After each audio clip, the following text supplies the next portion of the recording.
So hello friend, back to my channel. अगर आप हमारे चैनल नए हैं तो चैनल को लाइक कर दीजिए, सब्सक्राइब कर दीजिए और बेल आइकन को दबा दीजिए। और आज हम एक्सरसाइज 1.1 क्वेश्चन तीसरा लेके आ चुके हैं, जो क्लास 10 का है। बहुत इंपॉर्टेंट है। तो चलिए हम लोग क्लास को शुरू करते हैं। तो पहले तो प्रश्न को एक बार पढ़ लेंगे, उसके बाद से हम लोग सवाल करेंगे। तो चलिए हम लोग पहले प्रश्न को पढ़ लेते हैं।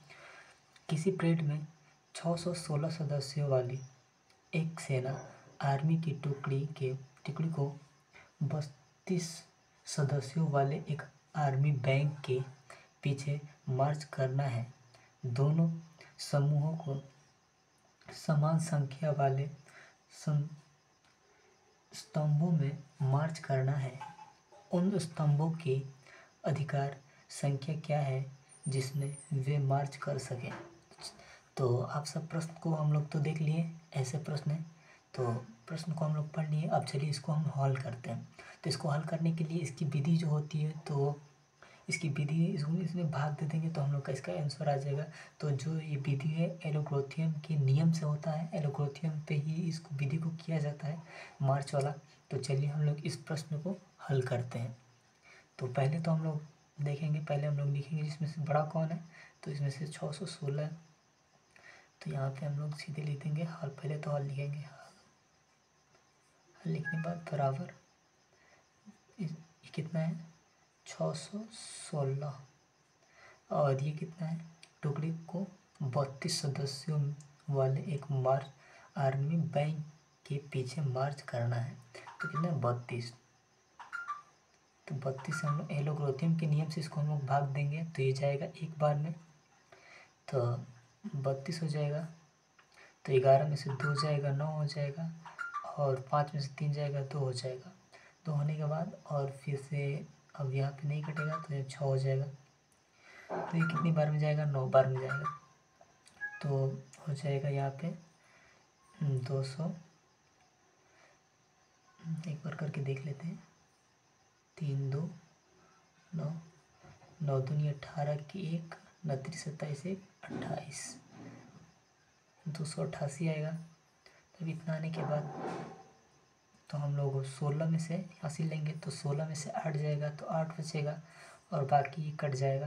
तो इसको छोड़ देंगे यहीं पे। अब इसको करने के बाद एलोग्रोथियम के नियम के हिसाब से हम लोग करेंगे। तो चलिए यहाँ पे अगर दिखाई नहीं दे रहा है तो हम लोग यहाँ पे कर दे रहे हैं। तो ये जो बचा है शेष उसको हम लोग यहाँ पे लिखेंगे। और ये वाला है तो इसको यहाँ पे 8 लिख देंगे एलोग्रोथियम के नियम के हिसाब से। अब जो जिसमें किए थे 32 से किए थे तो यहाँ 32 को यहाँ पे कर देंगे। तो 8 दूनी का 16, 8 चौके 32।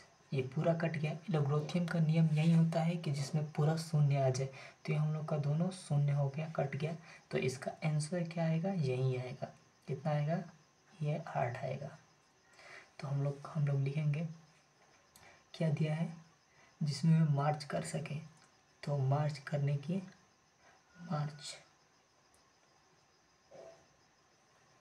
तो यहाँ से ये दिखाई नहीं दे रहा है तो यहाँ पे हम लोग लिखेंगे मार्च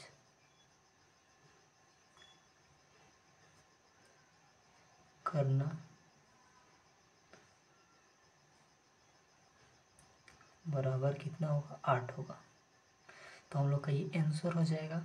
तो काफ़ी अच्छे से आप सबको समझ में आ गया होगा। तो आपको एक बार और बताते हैं कि एलोग्रोथियम के नियम के हिसाब से इसको किया जाता है। तो इसमें भाग देंगे हम लोग। एक बार प्रश्न को अच्छे से पढ़ लेंगे, उसके बाद जो दिया रहेगा अधिक से कम से अधिक में भाग देंगे। तो एलोग्रोथियम के नियम के हिसाब से भाग देंगे। तो देखिए हम 16 में 616 है, 616 में 32 से भाग देंगे तो एक बार में जाएगा। तो जाएगा तो इसको कटाएंगे तो 29 बचेगा। 29 बचने के बाद फिर कम हो जाएगा 32 से। तो हम लोग यहाँ से 6 लेंगे। 6 लेने के बाद ये 9 बार में कट जाएगा। अब जो एलोग्रोथियम के नियम यही कहता है कि जब ये कट जा रहा है तो जो इसका शेष बच रहा है, अब इसमें इससे भाग देना होता है, इसमें और जिससे भाग दिए उससे भाग देना होता है। तो उसको हम लोग भाग देंगे। तो जब तक शून्य नहीं आएगा तब तक एलोग्रोथियम का नियम हल नहीं होगा।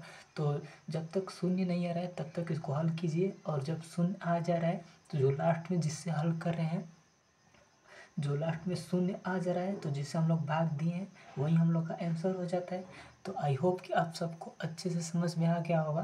तो चैनल में नए हैं तो चैनल को लाइक कीजिए, सब्सक्राइब कीजिए और बेल आइकन को दबा दीजिए। और क्लास 10 और 12 का क्लास रेगुलर चल रहा है, तो आप सब ज़्यादा से ज़्यादा इस पर मतलब जुड़िए। और जो 10-12 के लड़के हैं उन सबसे बोलिए 10-11-12 चलता है, रेगुलर चलता है।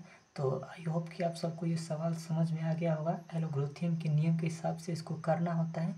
तो सो गाइस, धन्यवाद।